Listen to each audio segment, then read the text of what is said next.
అందరికీ నమస్కారం. గంగాధర్ గారు నాకు 20 ఏళ్లుగా మిత్రుడు. స్నేహానికి ప్రాణం ఇచ్చే మనిషి. ఆయన గురించి ఒక్క మాటలో చెప్పాలంటే గొప్ప సంఘజీవి. సమాజానికి నిరంతరం సేవ చేయాలనే తపనతో ఉండేటువంటి వ్యక్తి. ఈ జనాన్ని జాగృతం చేయాలని పాత్రికేయ పాత్రను స్వీకరించాడు. కానీ అది కేవలం లౌకిక అవసరాల వరకే పరిమితం అవుతుంది అని భగవంతుడు చక్కని గాత్రం ఇచ్చాడు. తన మధుర గానంతో వీళ్ళకి ఆనందం చేకూరుద్దామని సినిమా రంగంలో ప్రవేశించి తన గానామృతంతో అందరినీ ఆనందింపజేశాడు. ఆయన అక్కడ తృప్తి పొందల.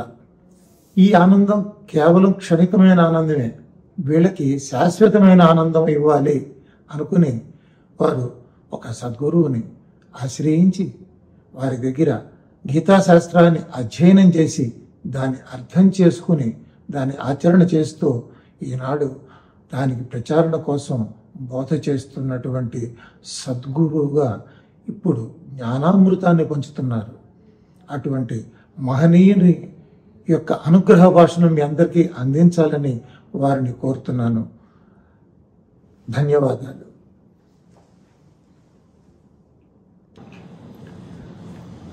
వసుదేవసుతం దేవం కంసచాణూరమర్దనం దేవకీ పరమానందం కృష్ణం వందే జగద్గురుం. జై శ్రీకృష్ణ. జై శ్రీకృష్ణ. ప్రపంచంలో అత్యధిక ప్రాంతం అజ్ఞానాంధకారంలో మునిగి ఉన్న సమయంలో భారతదేశం ఆధ్యాత్మిక ప్రకాశమై జాగృతమై విరాజిల్లింది అని అనేక ఉపనిషత్తులకి పీఠికలు రాసిన మహాత్ములెందరో జ్ఞానులెందరో ఈ ప్రపంచానికి చెప్పి ఉన్నారు. వేదాలు పరమాత్ముని ముఖపద్మం నుండి జ్ఞాన సందేశంగా ప్రపంచానికి అందించబడితే అవి జనసామాన్యానికి చాలా దూరంగా ఉన్నాయనే భావన ఉంది. వేదాంతాలుగా ప్రసిద్ధి చెందిన ఉపనిషత్తులు కూడా జనసామాన్యానికి దగ్గరగా లేవనే భావన ఉంది. ఈ రెండిటి సారాంశంగా ఒక సందర్భంలో శ్రీకృష్ణ పరమాత్మ, జగద్గురువైన శ్రీకృష్ణ పరమాత్మ అర్జునుడనే విద్యార్థిని నిమిత్తంగా చేసుకుని ప్రపంచ మానవాళిని సన్మార్గంలో నడిపించడం కోసం చేసిన జ్ఞానబోధ, కర్తవ్యబోధే భగవద్గీత. భగవద్గీత ఇతర గ్రంథాలలాగా మానవుల చేత రచించబడింది కాదు. సాక్షాత్తు పరమాత్మని ముఖపద్మ నుండి వెలువడిన మహోత్కృష్టమైన దివ్య సందేశం ప్రతి మానవుడు ఆచరించవలసింది, ఆచరించతగింది భగవద్గీత. భగవద్గీత లోతులకు వెళితే మనకు అర్థమయ్యేది భగవద్గీత కేవలం హైందవ జాతి సముద్ధరణ కోసం బోధించబడింది కాదు మిత్రులారా. భగవద్గీత యావత్ మానవ జాతి సముద్ధరణ కోసం పరమాత్ముడు మనందరికీ అందించింది. అయితే దీన్ని జనసామాన్యానికి మరింత చేరువలోకి తీసుకువెళ్ళడం కోసం నాకు గురుతుల్యులైన మహాత్ములు సామాన్యులకు అందుబాటులో ఉండే శైలిలో, సరళిలో భగవద్గీత మనిషిని మనీషి చేస్తుందా, గీత మనిషిని మనీషిగా చేస్తుందా అనే గ్రంథాన్ని రచించి సామాన్యులకి, ఇటు విద్యార్థుల నుంచి అటు రిటైర్మెంట్ దశలో ఉన్న వాళ్ళ వరకు, అంటే పండితుల నుంచి పామరుల వరకు అర్థమయ్యే సులభ శైలిలో అందించేందుకు చేసిన ప్రయత్నం మహాద్భుతం, విశేషమైన ప్రయత్నం. ఈ ప్రయత్నం చేసిన మహాత్ములు వేదమాతరం పత్రిక సంపాదకులు బ్రహ్మశ్రీ శ్రీమాన్ విశ్వనాథ శోభనాద్రి అనే మహాత్ములు. వారి కార్యాచరణకు పూనుకోవడం, సిద్ధులవ్వడం నాకు చాలా ఆనందం కలిగించింది. వర్తమాన సమాజంలో ఇవాళ ప్రతి మనిషికి చేరవలసింది భగవద్గీత. భగవద్గీత అంటే మతం కాదు, జ్ఞానం. భగవద్గీత అంటే మతం కాదు, ధర్మం. భగవద్గీత అంటే సర్వ మానవాళికి ఆశాదీపం, సాధకులకు కల్పవృక్షం. భగవద్గీత నేర్చుకుంటే, గీత నేర్చుకుంటే రాత మార్చుకున్నట్టే. భగవద్గీత జీవన గీత, మరణ గీత కాదు, కారాదు. భగవద్గీతని సర్వమానవులకి ఒక కర్తవ్యాచరణ గ్రంథంగా, ప్రతినిత్యం పఠించవలసిన గ్రంథంగా, భగవద్గీతకి ప్రత్యేకంగా నాలుగు మెట్ల లాంటి ఉపదేశాలు ప్రతి ఒక్కళ్ళు చేస్తుంటారు. మొదటి ఉపదేశం భగవద్గీతని మొదటి దశలో భగవద్గీతని చదవటం, రెండవ దశలో భగవద్గీతని అర్థం చేసుకోవటం, మూడవ దశలో భగవద్గీతని ఆచరణ పేరుతో సాధన చేయటం, నాలుగవ దశ భగవద్గీతని ప్రచారం చేయటం.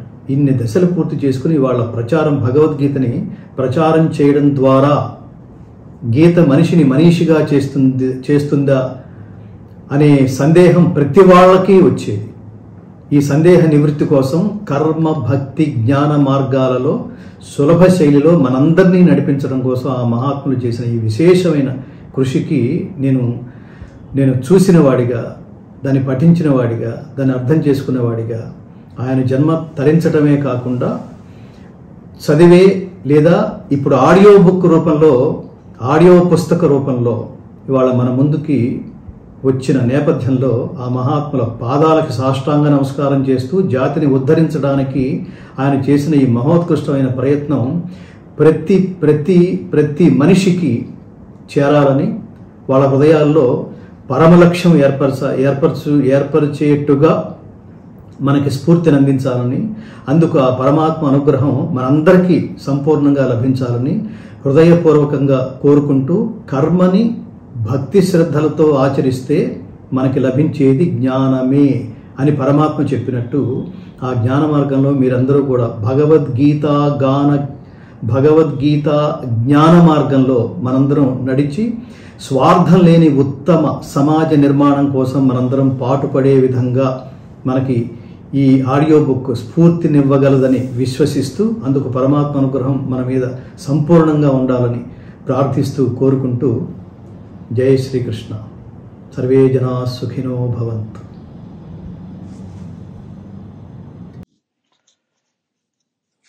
పదవ అధ్యాయం విభూతి యోగం.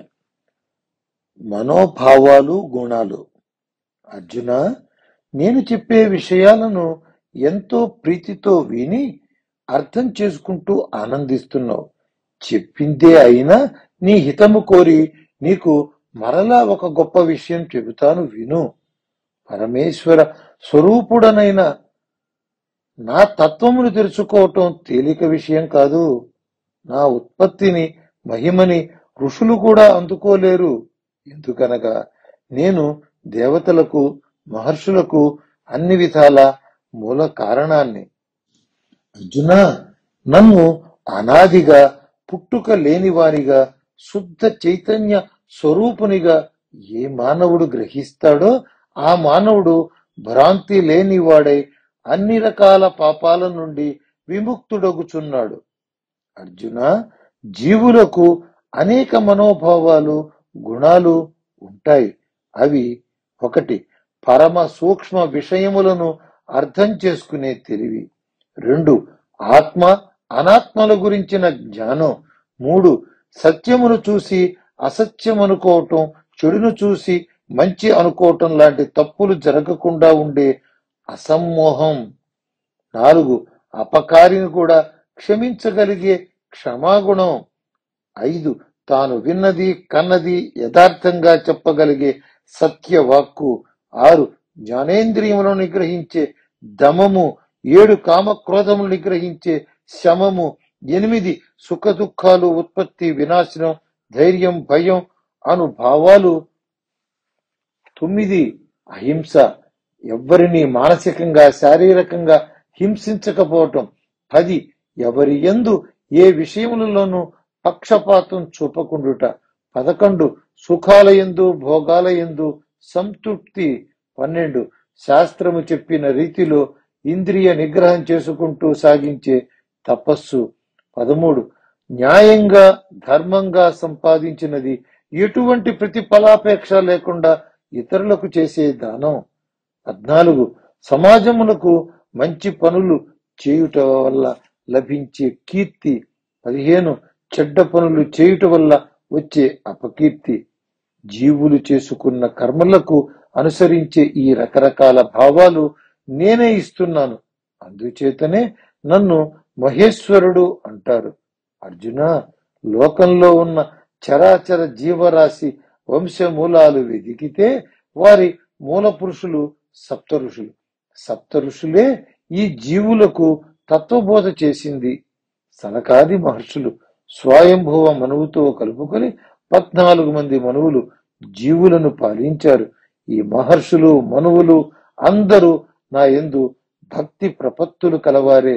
అందుకే వారికి అంత శక్తి వచ్చింది. వారంతా నా మనస్సంకల్పంతో జనించారు. నేను చేసే సృష్టికి ఎటువంటి సాధన సంపత్తి అవసరం లేదు. అదే నా మహిమ. అర్జున, ఈశ్వరుడిలో వివిధ భావాలు, పదార్థాలు, లోకాలు, జీవులుగా విస్తరించిన పద్ధతిని, ఈశ్వరుని యోగ మాయాశక్తికి కల సామర్థ్యాన్ని యథాతథంగా మనస్సులోకి ఎవరు గ్రహిస్తారో ఆ సాధకుడికి స్థిరమైన జ్ఞానయోగ సిద్ధి వచ్చి తీరుతుంది. అర్జున, ప్రపంచమంతా పరమేశ్వరు నుండి ఉత్పన్నం అవుతోంది. సృష్టి స్థితి లయములు ఆయన వల్లే తిరుగుతున్నాయని గ్రహించిన తెలివైన సాధకులు ఆ భావనను తీవ్రంగా సాధన చేస్తూ నన్ను సేవిస్తున్నారు. అర్జున, భక్తి తీవ్రతతో మనస్సును సంపూర్ణంగా పరమేశ్వరుని యందే లగ్నం చేసి ఇంద్రియములే కాదు జీవితాన్నే నాకు అంకితం చేస్తారు. అటువంటి భక్తులు ఎంతమంది కలిసినా ఎక్కడ కలిసినా నా తత్వం మీదే చర్చలు చేసుకుంటారు. నా గురించిన జ్ఞానమును కథలుగా చెప్పుకుంటారు. అర్జున, తీవ్రమైన భావ తీవ్రతతో పాటు పరమాత్మ చింతన కూడా ఉండాలి. ఆ చింతన పరమాత్మ యందు ప్రేమతో ఉండాలి. కోరికలు ఉండకూడదు. అటువంటి సాధకులకు మంచి వివేకాన్ని ఇస్తాను. ఆ వివేకంతో సత్యాన్ని అసత్యాన్ని గుర్తించి పరిశుద్ధ చైతన్య స్వరూపుడనైన నన్ను పొందుతారు. అర్జున, ఏ సాధకుడు తీవ్రమైన భక్తితో జ్ఞానయోగాన్ని పొందుతాడో వారి ధ్యాన రూపమైన మనోవృత్తులలో నిలిచిపోతాను. వారి జ్ఞానం సూర్యుని వలె వెలిగిపోతుంది. అజ్ఞానం తొలగి మోక్షాన్ని పొందుతారు అని శ్రీకృష్ణుడు పలికాడు. విభూతులు. శ్రీకృష్ణ, నువ్వు చెప్పిన మాటలతో నువ్వు మాయాస్పర్శ లేని పరమాత్మవు. ప్రపంచంలోని జ్యోతులకు పరంజ్యోతివి. బ్రహ్మాది దేవతలను పునీతం చేసే జ్ఞానమయమూర్తివి. పవిత్ర పదార్థానివి అని అర్థమైంది.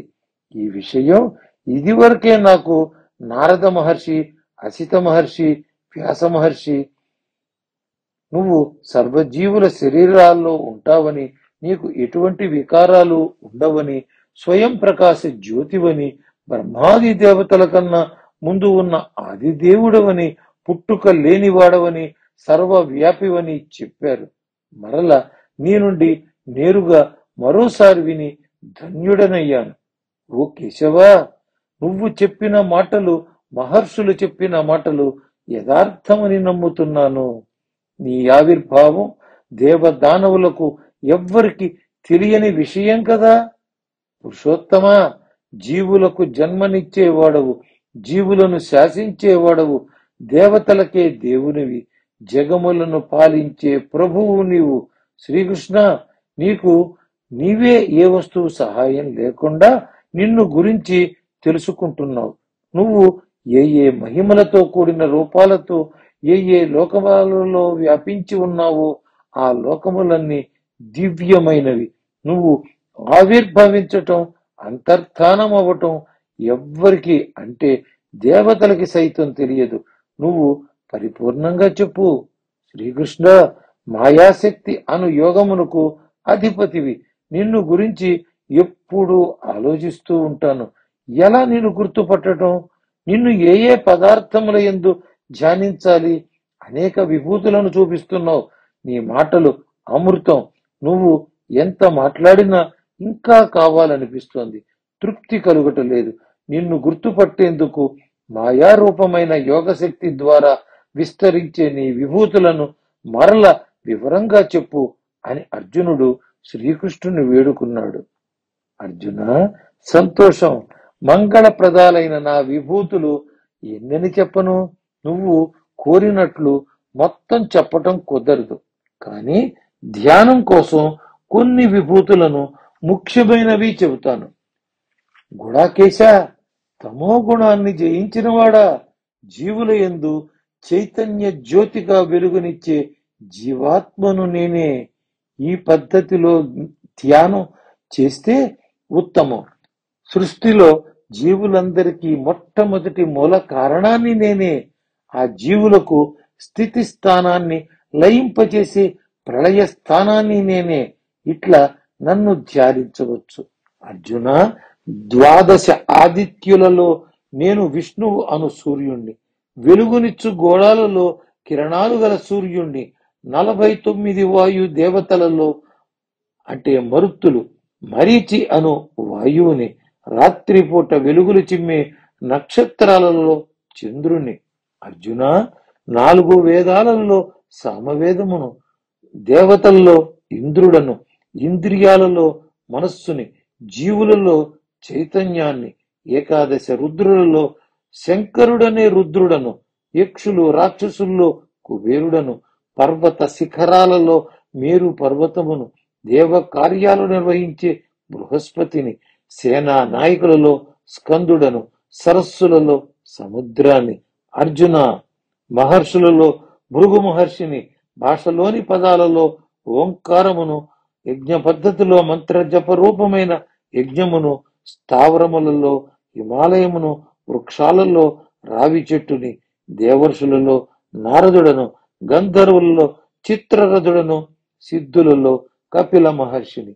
అర్జున, అశ్వములలో ఉచ్చైశ్రవమును, గజములలో ఐరావతమును, నరులలో రాజుని, ఆయుధాలలో వజ్రాయుధాన్ని, ఆవులలో కామధేనువును, సంతానం కలిగించు మన్మధుడను, సర్పములలో వాసుకిని. అర్జున, విషములేని నాగులలో ఆదిశేషుడను, జల దేవతలలో వరుణుడను, పితృదేవతలలో ఆర్యముని, జీవులను నిగ్రహించే వారిలో యముడను, దైత్యులలో ప్రహ్లాదుడను, రకరకాలుగా లెక్కలు వేసే వారిలో కాలదేవతను, అడవి జంతువులలో సింహాన్ని, పక్షులలో గరుత్మంతుడను, వేగంగా ప్రయాణించే వారిలో వాయుదేవుణ్ణి, అస్త్ర శస్త్ర విద్యావంతుల్లో శ్రీరాముడను, నీటి జంతువుల్లో మొసలిని, నదులలో గంగా నదిని. అర్జున, వివిధ సృష్టులకు ఉత్పత్తి స్థానాన్ని, నిలబడే స్థానాన్ని, అలా ఆది మధ్యాంతములు నేనే. అనేక విద్యలలో ఆత్మను బోధించే ఆత్మ విద్యను నేనే. వాద ప్రక్రియల్లో వాదమును. అర్జున, అక్షరాలలో అకారమును, రకరకాల సమాసాల్లో ద్వంద్వ సమాసాన్ని, క్షణము నుండి అనేక కాలాలలో ఈశ్వర స్వరూపమైన మహాకాలాన్ని, కర్మ ఫలదాతల్లో విరాట్ రూపుడైన విధాతను. అర్జున, డబ్బు పరువు ప్రాణములను దోచేవారు అనేక రకాల మృత్యు స్వరూపాల్లో ఉన్నారు. వారిలో సర్వ ప్రపంచాన్ని సంహరించగల ప్రధాన మృత్యుదేవతను. కీర్తి ధన విద్యాది రూపాలలో అభివృద్ధిని నేను. స్త్రీ దేవతలలో ధర్మదేవత, భార్యలు కీర్తిదేవి, శ్రీదేవి, వాగ్దేవి, స్మృతిదేవి, మేధాదేవి, ధృతిదేవి, క్షమాదేవి అను సప్త దేవతలు నేనే. అర్జున, సామవేద సూక్తాలలో బృహత్ సామ సూక్తం నేనే. వివిధ ఛందస్సులు గల రుక్కులలో గాయత్రి ఛందస్సు నేనే. మాసాలలో మార్గశిర మాసమును నేనే. ఋతువులలో వసంత ఋతువును నేనే. అర్జున, మోసాలలో జూదాన్ని నేనే. అధిక ప్రభావం గల వారిలోని ప్రభావాన్ని నేనే. జయించే వారిలో జయాన్ని నేనే. వ్యవసాయములో కృషిని నేనే. సత్వగుణ సంపన్నులలో సత్వగుణాన్ని నేనే. అర్జున, కృష్ణ వంశీయులలో శ్రీకృష్ణుణ్ణి, పాండురాజపుత్రుల్లో అర్జునుడిని, మునులలో వ్యాసమునిని, త్రికాలవేత్తలలో శుక్రాచార్యుణ్ణి. అర్జున, శిక్షలు వేసే అధికారులలో దండనీతిని, విజయం కోసం పోరాడే ఆ రాజులలో ఆ రజనీతిని, వస్తువులు విషయాలు గాని దాచేవారిలో మౌనాన్ని, తత్వజ్ఞానవంతులలో తత్వజ్ఞానాన్ని. అర్జున, సమస్త జీవులకు విజయమైన మాయాశక్తి నేనే. చరాచర పదార్థములలో నాతో సంపర్కం లేనిది ఏమీ లేదు. అర్జున, మంగళప్రదాలైన నా వైభవాలకు అంతం లేదు. అయినా వాటిని గుర్తించేందుకు సూచనగా కొన్ని చెప్పాను. అర్జున, విభూతులను గుర్తించేందుకు మూల సూత్రం చెబుతాను. జ్ఞాన బలముతో కూడినట్టి కళ్యాణ గుణ విశేషాలన్నీ పరమేశ్వరుడునైన నావే. ఆ విశేషాలే లోకంలోని పదార్థాలలో వ్యక్తమవుతాయి. ఏ పదార్థమైనా జ్ఞాన బలాది సామర్థ్యాల వల్ల కలిగిన విశిష్టతను పొంది ఉంటే దానికి ఆధారం నాలోని అంశాలే అని తెలుసుకో. భగవంతుని విభూతులను గుర్తించేందుకు మూల సూత్రం ఇదేనని తెలుసుకో. అర్జున, ఈ పట్టిక తెలుసుకోవటం వల్ల నీకేమిటి లాభం? ప్రపంచంలో ఒకటి గొప్పది, ఒకటి తక్కువది అనుకోవద్దు. ఈ మొత్తం ప్రపంచాన్ని నేనే ధరించి ఉన్నాను అని శ్రీకృష్ణుడు అన్నాడు. అందరికీ నమస్కారం. ఈ వీడియో మీకు నచ్చినట్టయితే, ఇలాంటి మరిన్ని వీడియోలు చూడాలనుకుంటే మన ఛానల్ని లైక్ చేయండి, సబ్స్క్రైబ్ చేయండి. ధన్యవాదాలు.